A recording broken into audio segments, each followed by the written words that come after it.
सभी किस्म के और समाज में काम करने वाले लोग, समाज के बुजुर्ग, समाज के तमाम चाहने वाले लोग, कार्यकर्तागण, नेतागण, ये सभी लोग मौजूद हैं।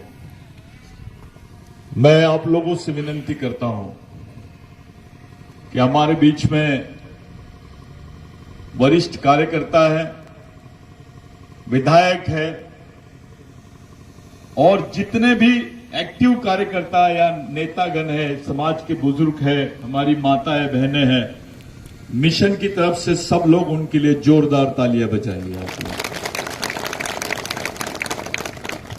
ये आयोजन जो है ये भगवान बिरजू नायक की जमीन पर है। मेरे ख्याल से ये ऐसा पहली बार दिखाई दे रहा है कि भाई पूरे टोपीधारी एक साथ बैठे हुए हैं, पूरे मिशन के लोग एक डिसिप्लिन में बैठे हुए, एक नियम के हिसाब से बैठे हुए हैं। ये बात समाज में 20 साल पहले हो गई रहती तो आज मध्य प्रदेश की सत्ता आदिवासियों के हाथ में होती, मध्य प्रदेश पे नियंत्रण आदिवासियों का होता। हम लोगों ने पार्टी को, नेता को, धर्म को, भगवान को ज्यादा महत्व दिया, समाज को महत्व नहीं दिया। लेकिन जिन लोगों के नाम से ये मूवमेंट चलता है,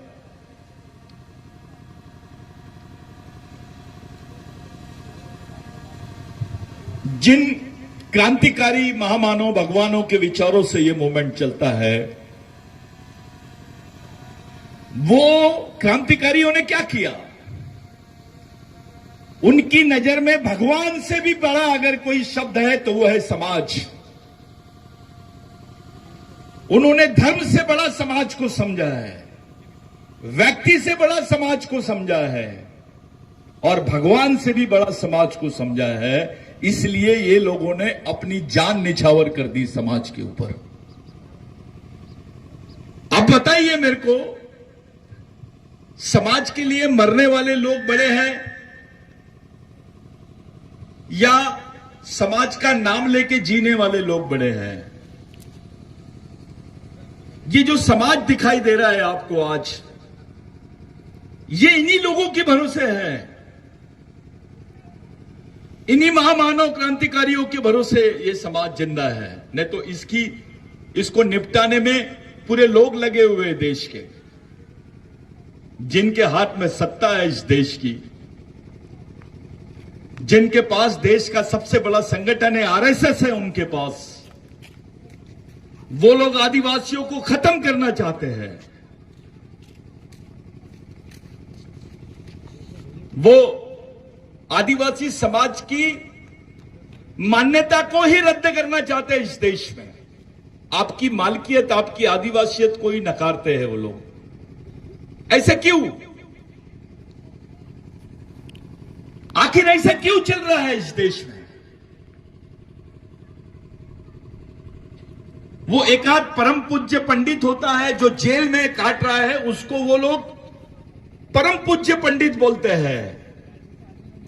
जो मेहनत नहीं करता है उसको श्री श्री परम पूज्य ऐसा नाम लेते हैं उनका, उनको संत बोलते हैं, राष्ट्रीय संत बोलते हैं। जो है नहीं उनको संत और भगवान की उपाधि देते हैं वो लोग। और जो कौम सिर्फ मेहनत पर अपने आप को गुजारा करती है, जो समाज मेहनत पे जीता है, जिसका नाम आदिवासी है, उनको ये लोग वनवासी बोलते हैं, उनको जंगली बोलते हैं, उनको मालिक बोलने से कतराते हैं और साथ में ये भी बोल रहे हैं कि देश उनका है।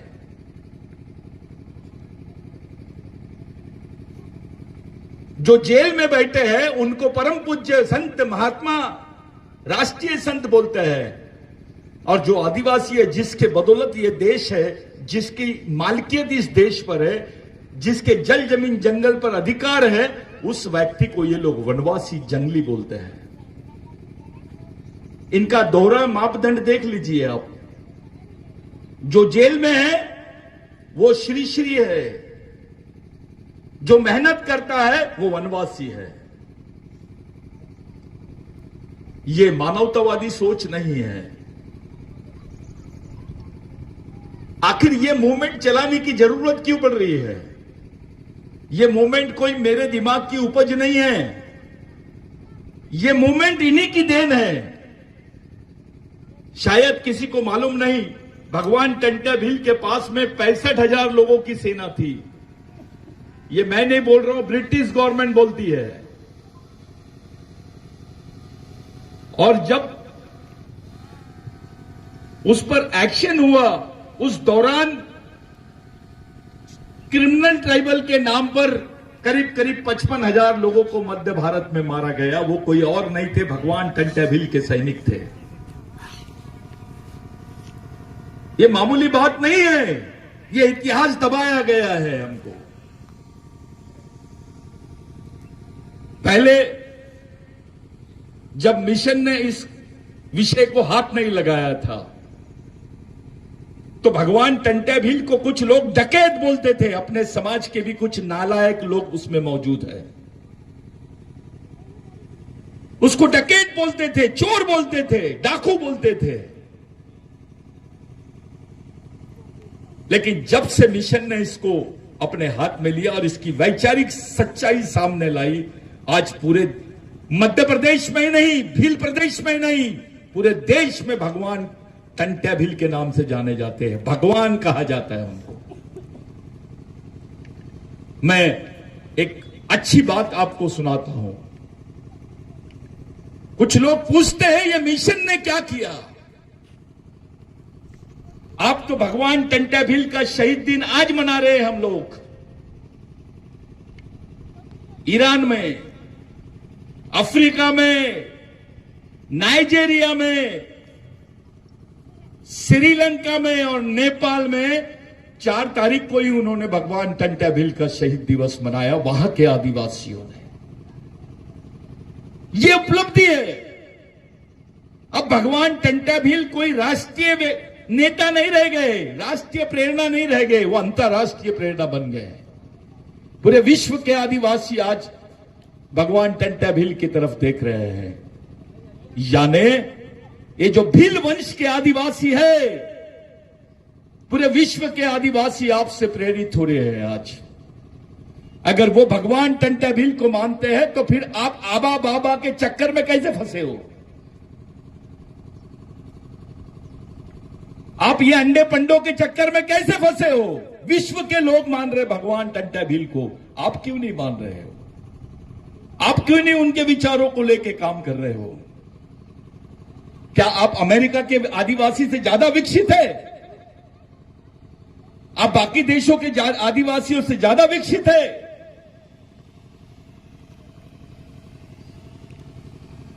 साथियों, ये चुनाव के दौरान एक बात मैंने अपने एक वीडियो में कह डाली। मैंने बताया कि मध्य प्रदेश की जो एमपीसीसी की बुक है, उसमें भीलों की भाषा को आर्यवंश की भाषा लिखा गया है। ये आर्यवंशी की भाषा करके इसको भीलों को आदिवासियों की लिस्ट से बाहर करने का षड्यंत्र रच रहे हैं। अभी यहां पर विधायक है, वो मिशन का ही है। अब ये उनकी जवाबदारी है कि जब बोलने का मौका मिले तो पहला शब्द यहीं से शुरू होना चाहिए, पहला प्रश्न यहीं से शुरू होना चाहिए कि जो भील भाषा है, भिल्ली भाषा है, उसको आर्यों की भाषा यानी बाहर से आए भील, वो आदिवासी नहीं है, इस देश के मालिक नहीं है, ऐसा साबित करने का षड्यंत्र चालू है आप लोगों के खिलाफ में। मिशन ने इस बात को, बिरसा ब्रिगेड के मिशन ने इस बात को केवल राष्ट्रीय स्तर पे नहीं, अंतरराष्ट्रीय स्तर पे भी उठाया है। ये योगदान है मिशन का। और बहुत जल्दी हो सकता है ये 26 जनवरी को ही उसका इनॉग्रेशन कर सके, हम उसका प्रकाशन कर सके। एक एंथ्रोपोलॉजी रिपोर्ट जो है भीलों पर, वो रिपोर्ट हम लोग पब्लिश करेंगे पूरे दमखम के साथ। भगवान टंटाभिल की जो कर्म भूमि है पाताल पानी, वहीं पर जहां हम लोग सामाजिक दीक्षा लेते हैं, वो पूरे विश्व के लोगों के लिए, देश के जितने आरएसएस के लोग हैं उनके लिए होमवर्क रहेगा कि वो चैलेंज कर दे कि ये भील आदिवासी नहीं है, ये आर्य है। ऐसा साबित करने की जो कोशिश की जा रही है, आपको हिंदू बनाने की कोशिश की जा रही है। आपको एक हिंदुत्व के नाम पर सिर्फ आपको बोला जा रहा है हम हिंदू है, हम हिंदू है। आपके दिमाग में उस बात को बैठाया जा रहा है। इस देश में हिंदू धर्म, बौद्ध धर्म, सिख धर्म, ईसाई धर्म और कोई भी धर्म होगा, ये आदिवासी संस्कृति के 22,000 साल बाद में आए हैं। आपकी संस्कृति 20,000 साल पहले की संस्कृति है। जब धर्म पैदा नहीं हुआ था तब से आदिवासी संस्कृति का अस्तित्व है भारत में। यहां भगवान बाद में पैदा हुए हैं, पहले आदिवासी पैदा हुए हैं। वो लोग हैं आप। हमको खत्म करने का षड्यंत्र चालू है। हर मौके पे जहां जहां इनको मौका मिलता है वहां वहां हमारे लोगों को खत्म करते हैं। इलेक्शन में मैंने देखा सब लोग भूल गए कि जो 2024 को इन्होंने जो वन संरक्षण अधिनियम पास किया, जिसमें आदिवासियों की ग्राम सभा के अधिकार, आपकी जमीनों को कॉरपोरेट कंपनियों को लीज पे देने का प्रावधान किया गया, आदिवासी क्षेत्रों में मिलिट्री लगाने की बात की गई, आपके ग्राम सभा, सरपंच, आपके वन अधिकार, जो वन अधिकार के तहत आपको जमीन मिलती थी, वो सब जमीनों के प्रावधानों को खत्म कर दिया गया। हमारे आदिवासी नेता बीजेपी में भी है। क्या आप समाज को भूल गए? क्या आप उस खून को भूल गए, अपने डीएनए को भूल गए? जिस कौम में आप पैदा हुए उस कौम से गद्दारी क्यों? इसलिए कि कौम गरीब है, इसलिए कि कौम के लोग डरे हुए हैं, इसलिए कि थोड़े कम पढ़े लिखे हैं, संगठित नहीं है करके आप समाज का साथ नहीं देना चाहते हो और बाकी लोगों का साथ दे रहे हो जो समाज को खत्म करने के पीछे पड़े हैं, जिनको आदिवासी नाम, आदिवासी संस्कृति और आदिवासी आदमी इस देश में नहीं चाहिए। इन्होंने हिंदू भारत का नाम घोषणा कर दिया है। हिंदू भारत का मतलब होता है आदिवासी मुक्त भारत, बगैर आदिवासियों के भारत। अबे जो इस देश का मालिक है, जो इस देश की जल जमीन जंगल का पहला नागरिक है, उसी को खत्म करने का षड्यंत्र चालू है इस देश में। साथियों, यह मिशन के माध्यम से ही बोला जाता है हर जगह, पूरे देश भर में, कि सरकार बोल रही है भारत में आदिवासी नहीं रहते हैं। संयुक्त राष्ट्र संघ में बोल रहे हैं कि भारत में आदिवासी नहीं रहते हैं। इसका मतलब दूसरा यह होता है कि आदिवासी भारत के नागरिक नहीं है। यह आपकी पहचान को ही नहीं, आपकी नागरिकता को खत्म करने की नींव रख रहे हैं। अभी डिलिस्टिंग का नया नाटक इन्होंने शुरू किया है। ये बोल रहे हैं जो क्रिश्चियन बन गए हैं वो आदिवासी नहीं है, जो मुस्लिम बन गए हैं वो आदिवासी नहीं है। तो भाई मुस्लिम भी धर्म है, क्रिश्चियन भी धर्म है और हिंदू भी धर्म है। अगर आप ऐसा बोलना चाहते हो कि जो क्रिश्चियन है वो आदिवासी नहीं है, जो मुस्लिम है वो आदिवासी नहीं है, तो आप किस बिना पे बोलोगे कि जो हिंदू है वो आदिवासी है?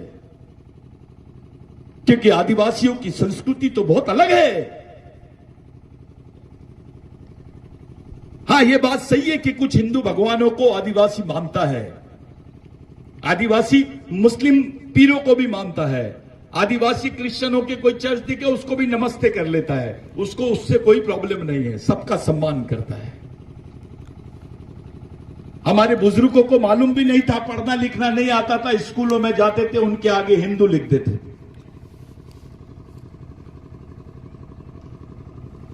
आज तो खुलेआम बोल रहे हैं आदिवासी, यानी आपने जो चीज लिख दी अपने मर्जी से, कुछ करना भी नहीं पड़ा, हमारा धर्मांतर हो गया, हमारे लिविंग सर्टिफिकेट पे इन्होंने हिंदू लिख दिया। आदिवासी क्यों नहीं लिखा?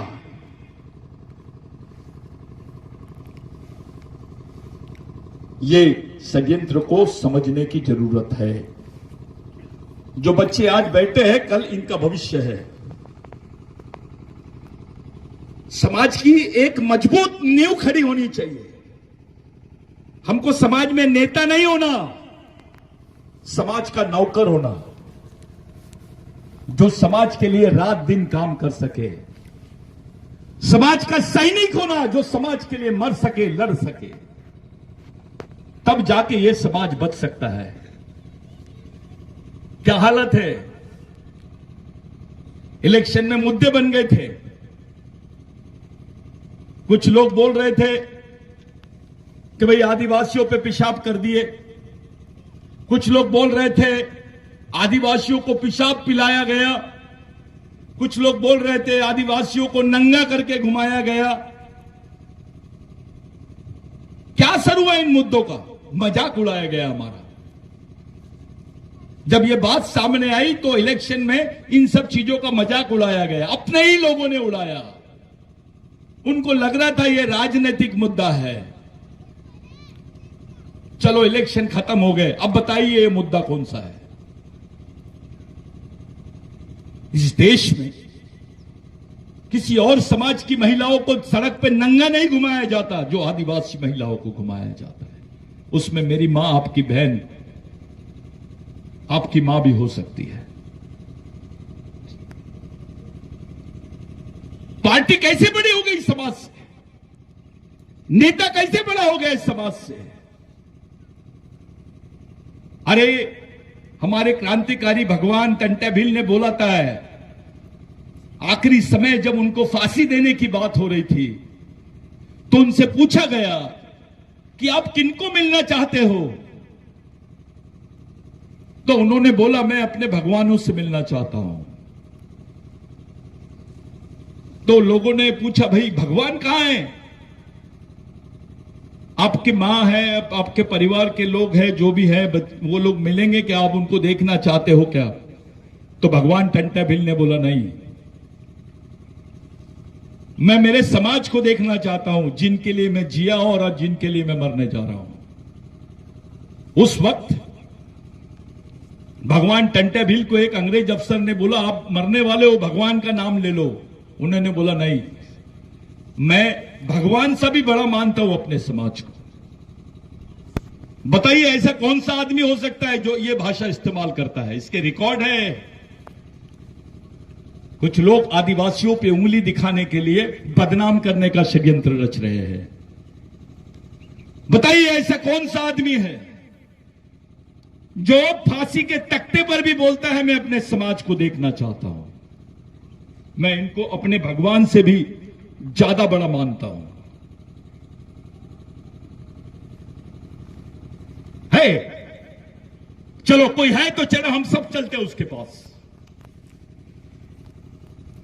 ये जो भील वंश है ना, ये भगवान टंटा भील की वजह से जिंदा है भारत में, नहीं तो कब का खत्म हो गया रहता। भीमा नायक, बिरजू नायक, ऐसे तमाम क्रांतिकारी है जिन्होंने व्यक्ति नहीं देखा, जात नहीं देखी, क्षेत्र नहीं देखा, केवल समाज के खातिर, अपने अधिकारों की खातिर, सामाजिक अधिकारों के खातिर, सामाजिक जीवन के खातिर उन्होंने अपनी जान न्यौछावर कर दी। आप अपने बाल बच्चों से पूछो आपके लिए फांसी के तख्ते पे चढ़ सकता है क्या? अपने बेटे को पूछो, अपने भाई को पूछो, अपने बेटी को पूछो, नहीं चढ़ सकता है। लेकिन ये लोग तुम्हारे लिए फांसी के तख्ते पे चढ़े। जीसस क्राइस्ट को सूली पे चढ़ा दिए तो उसको ईश्वर बोलते, भगवान बोलते हैं। ये तो सीधे फांसी पे तख्ते पे चढ़ गए। वहां तो एक जीसस क्राइस्ट था, आदिवासियों में तो हजारों जीसस क्राइस्ट बैठे हैं। अगर सूली पे चढ़ने से भगवान बोला गया उनको, तो तुम्हारे लोग तो फांसी पे चढ़े हैं तुम्हारे लोगों के लिए। एक भी अभी बीच में कुछ महाराज लोग आदिवासी संस्कृति पे बात कर रहे थे। वो आदिवासियों को भगवान और सब कुछ चीजें समझा रहे थे। कभी शंकर भगवान के नाम से घेरने की कोशिश कर रहे थे, तो कभी राम के नाम से घेरने की कोशिश कर रहे थे। बिरसा ब्रिगेड के एक कैंडिडेट ने मैसेज डाला और पूछा, आदिवासियों को कौन से भगवान ने जमीन दिलाई, थोड़ा इसके बारे में बताइए।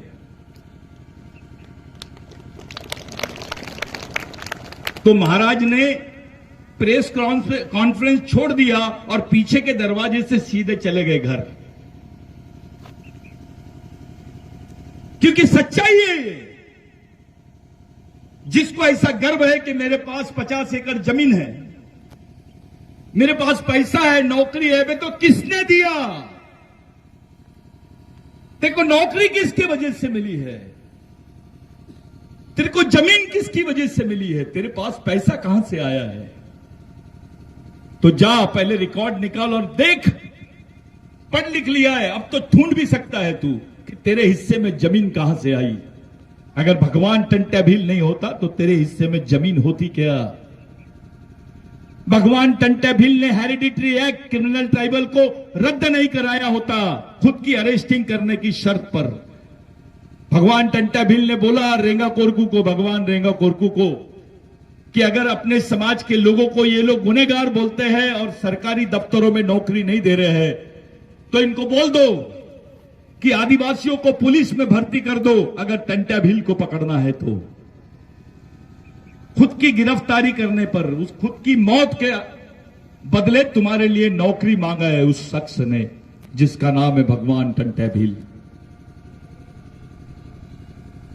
खुद मरने के लिए तैयार हो गए और आपको नौकरी दिए हैं। और अपने अधिकारी लोग, शर्म आना चाहिए उनको कि इतने बड़े जलसे को, इतने बड़े नाम को, उसके मिशन को, उसके विचारों को छोड़ के भाग रहे हैं। डरते हैं, उसका नाम लेने से डरते हैं, उसकी फोटो लगाने से डर रहे हैं। अबे कौन से भगवान ने नौकरी दिया ये तो बता। कौन सी सरकार ने दी तेरे को? अगर तू क्रिमिनल टाइप होता तो तेरे को मार भी देते तो एफआईआर दर्ज नहीं होता था तब। भील वंश के लोगों को, चाहे बिलाला हो, बारेला हो, दरबार हो, इनको मारने का आदेश था। इनको मार भी दिया जाता था तो कोई केस नहीं लगाई जाती थी। चाहे भील हो, बिलाला हो, बारेला हो, ये नए नए लोग, राज दरबार हो या अन्य कोई भी हो, गावित हो, वसावा हो, ये जितने लोग हैं, हमारे बीच में एक नई बीमारी आ गई है। अभी बिलालाओं का अलग सम्मेलन हो रहा है, बारेलाओं का अलग सम्मेलन हो रहा है, भीलों का अलग सम्मेलन हो रहा है। इससे ज्यादा शर्मनाक बात कुछ नहीं है। भगवान टंट्या भील ने बोला, जो अपने भाई को नहीं पहचान सकता वो दुश्मन को नहीं पहचान सकता, और जो दुश्मन को नहीं पहचान सकता ऐसा आदमी मेरी नजर में गांडू है। एक वंश के लोग हैं हम, एक डीएनए है हमारा, एक खून है हमारा, एक संस्कृति है हमारी, तो समाज भी एक होना चाहिए। पढ़े लिखे लोग ये काम कर रहे हैं। थोड़ी सी पोस्ट के लालच में किसी को विधायक बनना है, किसी को मंत्री बनना है, किसी को मंत्री बनना है। अबे राष्ट्रपति है देश की आदिवासी, उसने नहीं रोकी जब ये बिल उसके पास साइन करने के लिए गया, वन संवर्धन बिल 2023 का, उसने नहीं सोची। इतनी गुलामगिरी चाहती थी, साइन नहीं कर सकती थी। राष्ट्रपति है ना आदिवासी, आदिवासियों की जमीन से हस्तगत, यानी हमेशा हमेशा के लिए आदिवासियों के अधिकारों की समाप्ति के बिल पर, उस कानून पर साइन करने वाली कोई और नई राष्ट्रपति थी। आदिवासी राष्ट्रपति है। यह इतिहास बन जाएगा। शायद इसी दिन के लिए उनको राष्ट्रपति बनाया गया होगा। हमारे दिमाग में एक बात है, नेता बनना चाहिए। हमारे दिमाग में नेता बनना चाहिए। हां ठीक है, एक ही नेता बनेगा और एक नेता बनेगा 5 साल काम करेगा, लेकिन एक कार्यकर्ता बनेगा समाज का तो जिंदगी भर समाज के लिए काम करेगा। इसको परमानेंट कार्यक्रम बोलते हैं। यह परमानेंट कार्यक्रम चलाने के लिए मिशन खड़ा किया गया है। ऐसे कई कर्मचारी हैं, जैसे सेनानी दादा है, उनको याद करते वक्त मैं जब फोटो को देखा मेरे आंख में आंसू आ गए। ऐसे लोग जिनको इस बात का महत्व समझता है, जो ईमानदारी से समाज के लिए, समझदारी से और ईमानदारी से समाज के लिए काम करते हैं, ऐसे लोग समाज के सही में भगवान है। इन्हीं को गॉड बोलते हैं। हमारे समाज के पढ़े लिखे लोग, सुलझे हुए लोग, जो इस समाज के चालक, पालक और मालक होना चाहिए। G for guardian, O for owner, D for driver, G O D god. लेकिन उल्टा दिखता है, डीओजी डॉग हो गया। वो जीओडी गॉड नहीं हुआ, वो डीओजी डॉग हो गया है। जो हमारा भगवान होना था वो हमारे दुश्मनों के पास कुत्ता बन गया है। क्यों भाई, ऐसी क्या मजबूरी है जो इस कंडीशन पे हम लोग खड़े हो गए हैं? इस अवस्था में आ गया है समाज कि हमारा ही भाई दुश्मन की सेना का सेनापति बन के आपके सामने खड़ा है। लड़ोगे किसके साथ? आप किसी भी पार्टी में रहो, आप किसी भी संगठन में रहो, लेकिन समाज के साथ ईमानदारी होनी चाहिए। समाज सबसे बड़ी चीज है। आप लोग एक महत्वपूर्ण प्रोग्राम का हिस्सा बन गए हैं। ये बच्चों को जो आज बैठे हैं, शायद इनको समझ में नहीं आ रहा होगा। जो बाहर बैठे हैं उनको नहीं समझ में आ रहा होगा, लेकिन जिनको समझ में आ रहा होगा वो दिल से सोच रहा होगा कि ये काम होते रहना चाहिए, जिले जिले में होना चाहिए, गांव गांव में होना चाहिए। क्योंकि अब कोई दूसरा आदमी तुमको ऊपर से आके बचाने वाला नहीं है।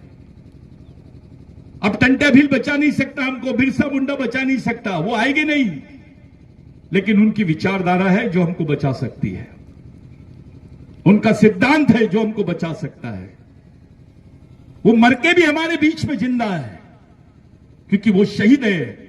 शहीद मरता नहीं। बिरसा मुंडा ने बोला था कि मिशन में आदमी बूढ़ा भी नहीं होता और मरता भी नहीं है।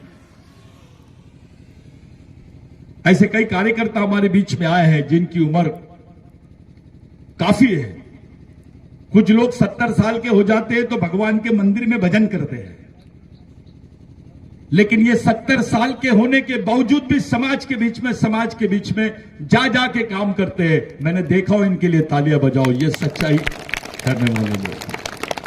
यहां कुछ ऐसे अधिकारी भी हैं जो अपनी नौकरी को ताक पे रख दिए, काम कर रहे हैं, जिद है, कुछ करने की कोशिश कर रहे हैं। मैं उनको भी सैल्यूट करता हूं। हमारे बीच में कुछ नेता भी है, विधायक भी है, बहुत उम्मीद है उससे। विधायक बनना आसान है, जवाबदारी निभाना बहुत मुश्किल है। एक नई जवाबदारी की तरफ हमको जाना पड़ेगा। साथियों, हम लोग आने वाले समय में पिछली बार 26 जनवरी के दिन, भगवान टंटा भील के जन्मदिन के दिन, हम लोगों ने पाताल पानी में सामाजिक दीक्षा ग्रहण की, जिसकी चर्चा पूरे देश में होने लग गई थी। मीडिया ने उस बात को दबाया। वो ये सोच रहे थे कि जिसको डकैत बोला गया है, जिसको डाकू बोला गया है, उसके विचारों की दीक्षा ले रहे हैं समाज के लोग। यानी कुछ तो भी गड़बड़ है। टाइम्स ऑफ इंडिया के एक पत्रकार ने लिखा, ही वॉज नॉट ए डकैत, वो डकैत नहीं थे, he was a robin hood, वो मसीहा थे। बड़ी मुश्किल से एक आर्टिकल मेरे को पढ़ने को मिला। मध्य प्रदेश गवर्नमेंट मजबूरी में टंटा भगवान का नाम ले रही है, क्योंकि उनको मालूम है अगर ये नाम नहीं लेंगे तो अपनी विकेट चले जाएंगे। उनको मालूम है। तो कुछ राजनीतिक षड्यंत्र के तहत भगवान टंटा भील को हजम करने की तरफ जा रहे हैं। कुछ लोगों ने भगवान टंटा भील के सामने यज्ञ करने की कोशिश की, ताकि आदिवासियों को बताया जाए कि भगवान टंटा भील यज्ञ करता था। शायद मैं आपको बता दूं, जॉन ब्रिटेन करके एक अंग्रेजी अफसर था, उसने अपनी एक बुक में लिखा है कि जहां जहां टंटा भगवान का आंदोलन था, वहां वहां कोई पंडा दिखाई नहीं देता था। कोई मंदिर थे, लेकिन मंदिर भी किसी ऐसे मॉडर्न मंदिर नहीं थे, आदिवासी मंदिर थे। एक पत्थर है, कोई झाड़ है, उसी के आगे लोग बैठे हैं। कई बागदेव है, तो कई नाग का मंदिर है, बस इतना ही दिखाई देता। वो सर्वे में है।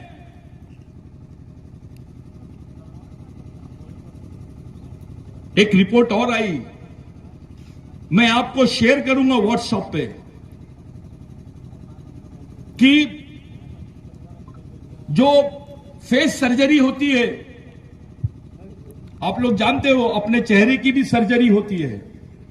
भगवान टंटा भील ने एक उच्च वर्णीय ब्राह्मण की नाक काट दी थी, क्योंकि उसने एक आदिवासी महिला को सती कराने का आदेश दिया था। शायद आप लोगों को मालूम नहीं, हमारी मां बहनों को ब्लाउज पहनने की भी परमिशन नहीं थी, अपना ब्लाउज पहनने की भी परमिशन नहीं थी, उसके ऊपर टैक्स लगता था। उसके खिलाफ भगवान टंटा भील ने अपना फतवा निकाला था कि जो भी ये घोषणा करेगा उसको मारो, उसके हाथ काटो, उसकी नाक काटो। इतनी दहशत फैली कि हमारी मां बहनों को फिर ब्लाउज पहनने के लिए मिला, उनको कपड़े पहनने के लिए मिले। इसलिए भगवान बोलते हैं टंटा भील को। कुछ लोगों ने पहले बिरसा ब्रिगेड पे कमेंट किया कि अचानक ये टंटा भील को कैसे कहला लिए इन्होंने। भाई, जो हमारा है उस पे तो हम बात करेंगे ही। आपको लगता है तो जाइए, जो माफी मांगते हैं, फांसी की सजा नहीं होना चाहिए, सजा नहीं होना चाहिए, जिन्होंने माफी मांगे हैं उनकी प्रेरणा ले लीजिए आप। नहीं तो जिन्होंने अपने आप को पूरे देश पे, समाज पे निछावर कर दिया, उनकी प्रेरणा ले लीजिए आप। जो दर्द आदिवासियों को होगा वो किसी को होगा क्या? 50,000 लोग मारे गए टंटा भील के आंदोलन में, उनका कोई रिकॉर्ड नहीं है, क्योंकि वो क्रिमिनल ट्राइब थे। ये एक षड्यंत्र चालू है। आपको नक्सली बोल के मारते हैं, क्योंकि उसके ऊपर कोई एफआईआर नहीं होती। ज्यादा चिल्लाए आदिवासी ने तो नक्सलवादी, ज्यादा चिल्लाए आदिवासी ने तो उसको देशद्रोही बोलते हैं। क्या बात है? ये प्रयत्न क्यों चालू है आदिवासियों के साथ में? इन सब षड्यंत्रों को आपको समझना पड़ेगा। जितना ज्यादा से ज्यादा आप लोग कैडर करोगे, जितना ज्यादा से ज्यादा आप लोग प्रशिक्षित होगे, उतना ज्यादा से ज्यादा समाज का कार्यकर्ता तैयार होगा। ये लोग मशीन से देश में सत्ता स्थापित करना चाहते हैं और हम मिशन से देश में सत्ता स्थापित करने की तरफ जा रहे हैं। यह झगड़ा मशीन और मिशन का है, याद रखिए आप। ऐसा देखा गया कि कई इंडिपेंडेंट कैंडिडेट खड़े थे बेचारे, उनके खुद के घर के वोट उनके हिस्से में नहीं आए। यह कमाल है मशीन का। कांग्रेस चुप है, बाकी पार्टियां चुप है। आखिर क्यों? कि इस चोरी में तुम्हारा तो हाथ नहीं है कहीं। हमको मालूम होना चाहिए आदिवासियों की कि उनका वोट कहां जा रहा है। यह धोखा है हमारे साथ। अगली लड़ाई मिशन की तरफ से मशीन के खिलाफ में लड़ी जाएगी और पूरे प्रदेश में नहीं, देश भर में हम लोग ये आंदोलन चलाएंगे। सुप्रीम कोर्ट में हम पिटीशन डालने जा रहे हैं कि तुमको क्या करना है करिए, लेकिन आदिवासी क्षेत्रों में मशीन का उपयोग नहीं होगा, वहां बैलेट से इलेक्शंस होंगे। अब बाकी क्षेत्रों का नहीं मालूम हमको, लेकिन आदिवासी क्षेत्र में आदिवासी को यह गारंटी होना चाहिए कि उसका वोट किसकी तरफ जा रहा है। यह धोखा है, लोकतांत्रिक अधिकारों के साथ धोखा है, संविधान के साथ धोखा है, हमारे मूलभूत अधिकारों के साथ धोखा है। भाइयों, एक लंबे समय से आप लोग बैठे हैं, शायद बिगर मंडप के एक जगह बैठना, खड़े रहना। आप सोचिए उस वक्त पहाड़ों में, जंगलों में भूखे प्यासे भगवान टंटा भील, बिरसा मुंडा, बाबूराव शर्मा के, राघोजी भांगरे और हमारे तमाम क्रांतिकारी कैसे घूमते हो गए। हम बहुत जल्दी 26 जनवरी की तैयारी के लिए भिड़ रहे हैं। हम 26 जनवरी को 1 लाख आदिवासी युवाओं को सामाजिक दीक्षा का कार्यक्रम दे रहे हैं। 1 लाख आदिवासी, उसी भूमि पे जहां डॉक्टर बाबा साहब आंबेडकर पैदा हुए और उसी भूमि पर जहां पर भगवान टंटा भील की कर्मभूमि है, पाताल पानी। ये पाताल पानी में उसी समय हम चाहते हैं कि समाज का हर तबका इस आदर्श को माने, भगवान टंटा भील की दीक्षा ले, असली भगवान को पहचाने, अपने सामाजिक भगवान को पहचाने, अपने सांस्कृतिक भगवान को पहचाने, अपनी लड़ाई को पहचाने, अपने दोस्त को पहचाने, अपने भाई को पहचाने, अपने दुश्मन को भी पहचाने। एक क्रांति डॉक्टर बाबा साहब आंबेडकर ने यहां से की थी और नागपुर में दीक्षा लिए थे। आज पूरे विश्व के लोग डॉक्टर बाबा साहब आंबेडकर की दीक्षा के कार्यक्रम में जाते हैं। उसी तरीके से भगवान टंटा भील के भी कार्यक्रम में पूरे विश्व के लोग आना चाहिए, ऐसी कल्पना करके आप लोगों ने आगे बढ़ना है। यह हमारे वजूद की लड़ाई है, यह हमारे पहचान की लड़ाई है। याद रखिए, यह हमारे अंतिम पीढ़ी द्वारा अंतिम पीढ़ी को बचाने के लिए लड़ी जाने वाली अंतिम लड़ाई है। इस लड़ाई को हमें किसी भी हाल में जीतना है। बिरसा मुंडा ने कहा कि समाज आर्थिक रूप से गरीब रहेगा चलेगा, विचारों से गरीब नहीं रहना चाहिए। और जो समाज विचारों से गरीब रहता है वो गुलाम पैदा होता है और गुलाम ही मर जाता है। हम लोगों को इस वैचारिक गुलामी से अपने समाज को बाहर निकालना है।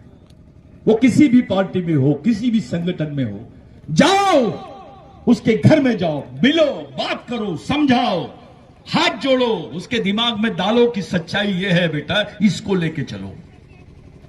बड़ा हो, बूढ़ा हो, नेता हो, अधिकारी हो, कर्मचारी हो, राजा हो या भिखारी हो, सभी को बुलाओ, क्योंकि यह समाज का आंदोलन है। समाज के सामने सब समान है, चाहे मजदूर हो या ऑफिसर हो या नेता हो, मंत्री हो, समाज सबसे बड़ा है। आप लोग इस क्रांतिकारी मिशन के साक्षी है। आप बहुत बड़ा काम कर रहे हैं, मैं आपको सैल्यूट करता हूं। जो कैडर्स यहां पे काम कर रहे हैं, इनकी जो टीम काम कर रही है, मैं उसको भी सैल्यूट करता हूं। लेकिन हमारी एक इच्छा है कि जैसे आज ये 5,000 लड़के बैठे हैं, वैसे 26 जनवरी के दिन 1 लाख आदिवासी बच्चे बैठना चाहिए, इसी ड्रेस में, इसी शिस्तबद्ध तरीके से, इसी डिसिप्लिन में। और ये वर्ल्ड में मैसेज जाना चाहिए कि 1 लाख आदिवासियों ने, 1 लाख आदिवासी सैनिकों ने भगवान टंट्या भील की दीक्षा ली। ऐसे आबा बाबा आते हैं तो 5-5 लाख जाते हैं, ट्रक भर भर के जाते हैं, ऊपर भी टीका लगाते हैं, नीचे भी टीका लगाते हैं। हमें क्या मिलता है? ये है ना बाबा, रेडीमेड दे रहे ना, ओरिजिनल बाबा दे रहे ना, तेरे को जमीन देने वाला बाबा दे रहे ना, तेरे को जन्म देने वाला बाबा दे रहे ना, तेरे को अधिकार देने वाला बाबा दे रहे ना, तेरे को नौकरी देने वाला बाबा दे रहे, तेरे को पहचान देने वाला बाबा दे रहे। और कौन सा बाबा होना? इससे बड़ा बाबा है क्या? अंबेडकर बाबा, उनकी मां भी भगवान टंट्या भील बनाती थी बाबा साहब को बचपन में। भगवान टंट्या भील से बाबा साहब अंबेडकर ने भी प्रेरणा लिया है। भगवान टंट्या भील से बिरसा मुंडा ने प्रेरणा लिया है। जब 12 साल की उम्र में, 13 साल की उम्र में बिरसा मुंडा थे, तब ब्रिटिश टाइम्स में, अखबार में एक आर्टिकल आया कि Robin Hood is no more, he has caught by the British and police. Robin Hood अब नहीं रहा, उसको पकड़ लिया गया है और अभी वो हैंग ओवर होने वाले, यानी फांसी लगने वाली है। जब भगवान बिरसा मुंडा ने उसको पढ़ा तो उन्होंने वही प्रण किया, उस लाइब्रेरी में प्रण किया कि मैं टंट्या भील का अधूरा काम पूरा करूंगा। और वो भी 24 साल की उम्र में शहीद हो गया भगवान टंट्या भील के लिए। और वो काम करके गया कि हमारे राजाओं ने नहीं किया, हमारे भगवानों ने भी नहीं किया, वो काम किए हैं इन लोगों ने। ओरिजिनल भगवान ये है। टंट्या भील ने नहीं बोला मैं हिंदू हूं, बिरसा मुंडा ने नहीं बोला मैं हिंदू हूं, राघोजी भांगरे ने नहीं बोला मैं हिंदू हूं, बाबूराव शर्मा के ने नहीं बोला मैं हिंदू हूं। तू तो इनसे बड़ा हो गया बे। वाह, हिंदू हूं बोलने से ज्यादा महत्व नहीं बढ़ेगा तेरा। आदिवासी हूं ये बोल। जिस समय तू आदिवासी बोलता है, तू देश का मालिक बन जाता है, इस देश का पहला नागरिक बनता है, यहां की जल जमीन जंगल का दावेदार बनता है। अपने सामाजिक स्वाभिमान की बात करो। आदिवासी हिंदू धर्म के खिलाफ में नहीं है, मुस्लिम धर्म के खिलाफ में नहीं है, क्रिश्चियन धर्म या दुनिया के किसी धर्म के खिलाफ में आदिवासी हो ही नहीं सकता, क्योंकि आदिवासी किसी से बैर रखता ही नहीं है।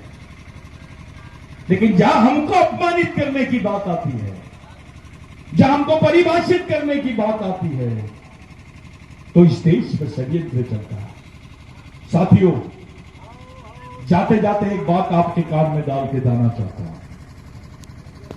अभी भगवान राम का मंदिर का उद्घाटन होने वाला है। सुप्रीम कोर्ट का आदेश आया था कि भगवान राम यहां पैदा हुए तो देश के प्रधानमंत्री और देश की सरकार भगवान राम का मंदिर बना रहे हैं। हमको खुशी है, बहुत अच्छी बात है, आपने कोर्ट के आदेश का पालन किया। अरे इस देश के सुप्रीम कोर्ट ने बोला है कि आदिवासी इस देश के मूल मालिक है, उनको मूल मालिक होने का दर्जा मिलना चाहिए।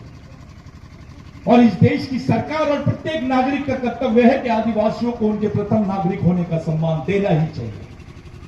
सरकार क्यों नहीं बोल रही है इस पर? अरे ये देश तो आदिवासियों का है, भगवान राम का नहीं है। भगवान राम बाद में आए, भगवान बाद में आए, पहले तो आदिवासी था। जो जमीन का मालिक है उसी को न्याय नहीं मिल रहा है, और भगवानों को न्याय दे रहे हैं आप, इंसानों को नहीं दे रहे। भाई भगवान राम को आपने उनका मंदिर बना दिए तो आदिवासियों को मान्यता दे दो कि वो देश के मूल मालिक है। सुप्रीम कोर्ट बोलता है। लेकिन सुप्रीम कोर्ट का ही जजमेंट उनके लिए है तो मान लिया जाता है, हमारे लिए है तो नहीं मानते हैं। क्या बात है? ऐसा क्यों है? हमारे साथ ये भेदभाव क्यों? क्या बात है? आदिवासियों के साथ में ऐसा क्यों?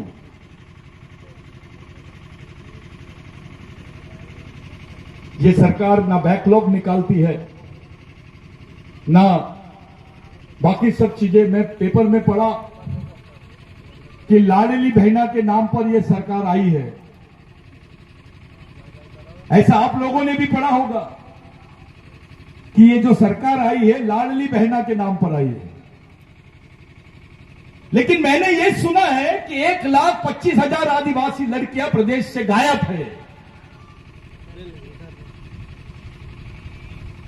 लाडली बहना के नाम पे इलेक्शन हुआ, सरकार बन गई, मान्य है। लेकिन प्रदेश की 1 लाख आदिवासी लड़कियां, 1,25,000 आदिवासी लड़कियां गायब है मध्य प्रदेश से। वो मर गई है या बेचा गया या काट के फेंक दिया गया, कोई पता नहीं रहा उसके बारे में। सब लोग लाडली बहना की बंसरी बजा रहे हैं और हमारे आदिवासी उसमें शामिल हैं। अबे तुम्हारी 1,25,000 मां बहनें हैं ना, एक उच्च वर्णीय महिला के साथ, हमारी बहन के साथ कुछ होता है तो देश में आग लग जाती है। 1,25,000 आदिवासी लड़कियां मध्य प्रदेश से गायब है, कोई बात नहीं करता उसको कुछ। बस एक बार प्रश्न आया, उसके बाद इसको दबा दिया गया।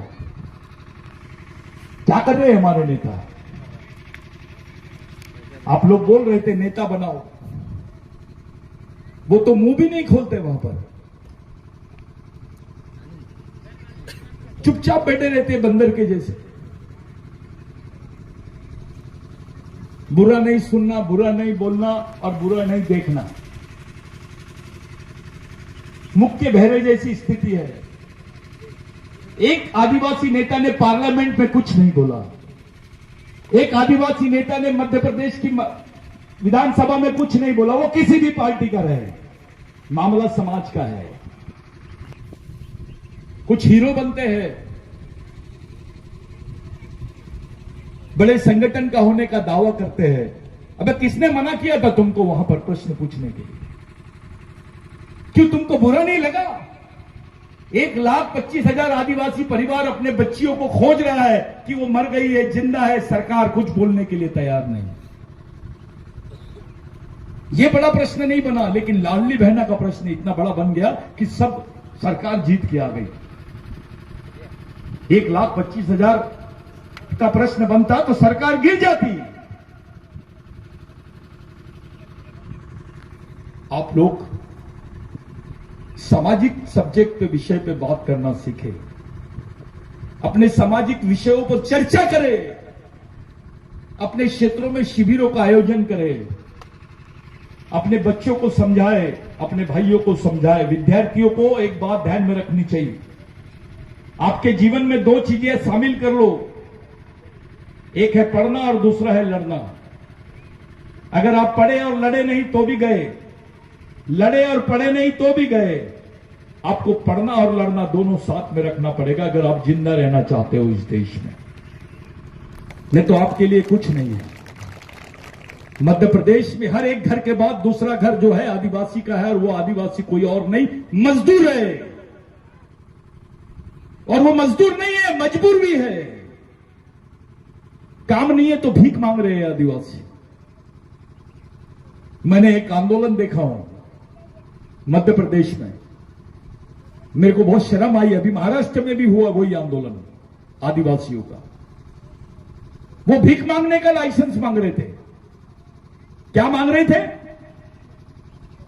भीख मांगने का लाइसेंस मांग रहे थे कि हमको भीख मांगने दो, नहीं तो ये लोग सड़क से भी उठा देते हैं हमको। ये हालत होगी आदिवासियों। कौन सोचेगा? कौन सोचेगा आपके समाज के बारे में? आपको ही सोचना पड़ेगा, हमको ही सोचना पड़ेगा। और ये सब लोग मिलेंगे, मिलकर सोचेंगे, एक वैचारिक आंदोलन इस समाज में खड़ा करेंगे अपने आप को बचाने के लिए। हम किसी के खिलाफ में नहीं है, हम अपने फेवर में हैं, अपने समाज के पक्ष में हैं। आप लोग एक सैनिक हो, एक सैनिक की भांति आप लोगों का व्यवहार रहना चाहिए। आपके दिमाग में डर नहीं दिखना चाहिए, आपके दिमाग में शर्म नहीं दिखनी चाहिए, आपके दिमाग में किसी भी टाइप का शर्म, किसी भी टाइप का डर और किसी भी टाइप का भय दिखना नहीं चाहिए। आपके दिमाग में एक आत्मविश्वास दिखना चाहिए, चेहरे पे आत्मविश्वास दिखना चाहिए, एक कॉन्फिडेंस दिखना चाहिए, क्योंकि दुश्मन आपको कंफ्यूज करता है। आपको अपने लोगों को कंफर्म करना है, कंफ्यूज से कंफर्म की तरफ लेके जाना है। उसको जो ये लोगों ने संक्रमित कर दिया है, उसके दिमाग को कंफ्यूज कर दिए, भ्रमित कर दिया है, उसको जागरूक करना है आपको। आज के दिन मैं तमाम लोगों को, बैठने वाले यहां बैठे तमाम लोगों को बधाई देता हूं, बिरसा मुंडा जयंती की बधाई देता हूं। लेकिन साथों साथ हमारे भगवान टंट्या भील का शहादत दिन है, उसके उपलक्ष्य में कार्यक्रम है। हम याद कर रहे हैं यहां पर बिरजू नाइक को, भगवान बिरजू नाइक को। उनकी जमीन है ये। मैं खुद नहीं कभी सोचा था कि मैं यहां पर आऊंगा। मैं जब आ रहा था तो मुझे लगा मंडप होगा, जब मैं आ रहा था तो लगा मेरे को चेयर वेयर होगा, उधर से देखा तो ऐसा लगा क्रिकेट का मैच चल रहा है क्या। फिर जब मैं नजदीक आते चले गया तब मेरे को समझ में आया कि टोपी वाले बैठे हैं और ये कुछ तो भी मकसद से बैठे हैं। तो साथियों, पूरे देश की नजर है आप लोगों पर और आपका मकसद बहुत बड़ा है। जिस व्यक्ति का विचार और मकसद, लक्ष्य और उद्देश्य बड़ा होता है, वो व्यक्ति बड़ा होता है। जिसके यहां पैसे होते हैं, गाड़ी होती है, वो बड़ा नहीं होता। जिसकी यहां सोच होती है, उसकी नीयत होती है, और जो सामाजिक होता है वो बड़ा होता है। तो एक बार फिर आप लोगों से मिलने का मौका मिला। ये तमाम लोगों ने इस अच्छे कार्यक्रम को, मैं इसको एक अच्छा कार्यक्रम नहीं मानता हूं, मैं एक तरीके से कैडर ही मानता हूं। एक शिविर ही है ये, कि कैसे बैठना है, कैसे रहना है, कैसे सोचना है, कैसे डिसिप्लिन में रहना है। ये धूप, छाव, बरसात, इससे कोई फर्क नहीं पड़ना चाहिए हमको। आने वाले 26 तारीख के लिए 1 लाख सैनिकों को हम लोग जमा करेंगे, और केवल भील, बिलाला, बारेला और ये नहीं रहेंगे, पूरे देश के आदिवासी आएंगे यहां पर। हर जनजाति का व्यक्ति आएगा, उसको बुलाएंगे हम कि भगवान टंट्या भील का दीक्षा कार्यक्रम है, सामाजिक शिक्षा, सामाजिक दीक्षा का कार्यक्रम है। आपको भगवान टंट्या भील की दीक्षा लेना है, अंडे पंडे के पीछे नहीं। ओरिजिनल रॉबिन हुड की तरफ चलो, ओरिजिनल मामा की तरफ चलो। घर घर से निकलना चाहिए आपने। हर बच्चा उस जुनून से, हर लड़का, हर युवा, हर लड़की, हर कर्मचारी, हर अधिकारी, हर नेता उस जुनून के साथ में वहां आना चाहिए। ये हमारे लिए बहुत बड़ा प्रोग्राम होगा साथियों। ये देश में नहीं, विश्व में मालूम होना चाहिए कि फलाने दिन ये फलाना कार्यक्रम हुआ है। आज से 45 दिन बाकी है। एक बड़ी जवाबदारी पूरे कैडर्स पे है। हम लोग उस सामाजिक दीक्षा कार्यक्रम को, सांस्कृतिक सामाजिक दीक्षा कार्यक्रम को एक महान कार्यक्रम के रूप में कन्वर्ट करना चाह रहे हैं। समाज को उन विचारों की तरफ ले जाने का प्रयास है, समाज को एक जगह लाने का प्रयास है। आज के बाद कोई ये जातिवाद, व्यक्तिवाद, क्षेत्रवाद, पार्टीवाद ये दिखना नहीं चाहिए।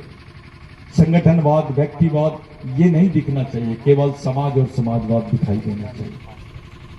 आप लोग एक अच्छी सोच लेकर, एक अच्छे मकसद लेकर आप लोग बैठे हैं। मेरे लिए, आप लोगों के लिए दिन बहुत महत्वपूर्ण है। मेरे आंख से आंसू निकले जब मैं आप लोगों को ऐसा बैठता हुआ देखा। किसी समय मैं सपना देखता था कि इस क्षेत्र में मैं आया हूं और कुछ कर रहा हूं, तो इसका रिजल्ट भी ऐसे ही कुछ दिखना चाहिए। कितने लोग हैं ये महत्व की बात नहीं है भाई, कैसे लोग हैं ये महत्व की बात है। लाखों लोग हैं और बैल बकरी जैसे, बैल जैसे जा रहे हैं, उनको कोई वैल्यू नहीं है। लेकिन मुट्ठी पर भी लोग अगर एक मकसद के साथ खड़े हैं और सोच रहे हैं, तो वो पूरी व्यवस्था को हिला के रख सकते हैं। इतनी ताकत होती है विचारों में। टंट्या ब्रह्मा भी एक थे, रेंगा कोरकू को बनाया। बिरसा मुंडा को बनाया, उधर टंटा मामा ने प्रेरणा राघोजी भांगरे की तरफ से, इधर बाबूराव शर्मा के को बनाया। ये बेल्ट देख लीजिए आप, जिसको मध्य भारत बोलते हैं। यहां पूरे क्रांतिकारियों को आप उनके अध्ययन कीजिए, तिलका मांझी का अध्ययन कीजिए। आदिवासी का हर क्रांतिकारी की विचारधारा एक ही थी, उनकी लड़ाई एक थी, उनका मकसद एक था, उनका लक्ष्य एक था।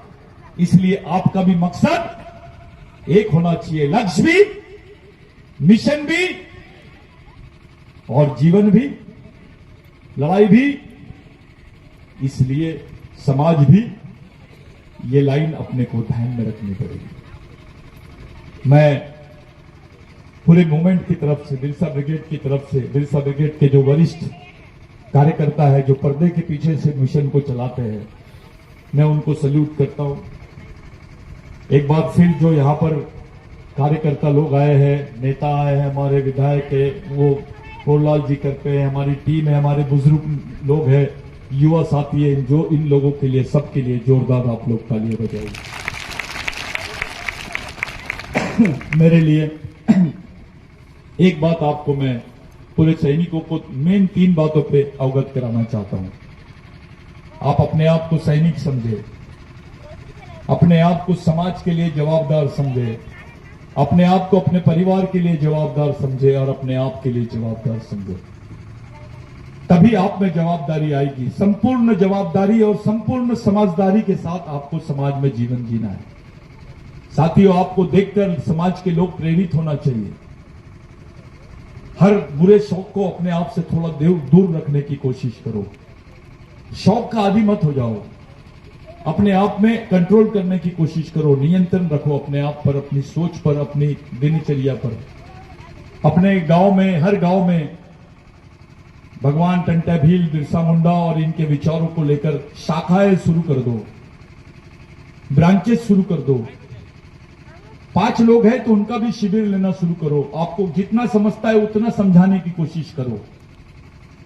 ये जवाबदारी आपको स्वीकार करनी पड़ेगी। आज के दिन हम लोग एक नए मिशन के साथ, नई ऊर्जा के साथ भगवान बिरजू नाइक की जमीन पर यह शपथ लेंगे कि हम आज के बाद समाज के लिए जिएंगे, समाज के लिए मरेंगे, अपने परिवार के बारे में सोचेंगे, अपने आने वाली जनरेशन के बारे में सोचेंगे, अपने क्रांतिकारियों के मिशन को आगे बढ़ाएंगे। ये मेरा मिशन नहीं है, आपका मिशन नहीं है, ये हमारे टंटा भील का मिशन है, भगवान बिरसा मुंडा का मिशन है, ख्वाजा नाइक का मिशन है, राघोजी भांगरे का मिशन है, बाबा साहब का मिशन है, महात्मा फुले का मिशन है, शिवाजी महाराज का मिशन है। ये उन शहीदों का, महापुरुषों का मिशन है जो मानवता के लिए, समाज के लिए, मानव अधिकारों के लिए, सामाजिक पहचान के लिए, अपने अस्तित्व के लिए लड़ना सिखाती है। आप लोग एक महान मकसद की तरफ जा रहे हैं। मैं आप लोगों को एक बार सैल्यूट करता हूं और तमाम लोगों से विनती करता हूं कि अपनी जगह 2 मिनट के लिए आप लोग खड़े हो जाए। हम लोग मिलकर ये प्रतिज्ञा करें कि आज के बाद हमारे सामाजिक जीवन में परिवर्तन आना चाहिए। आज के बाद हमारे विचारों में परिवर्तन आना चाहिए।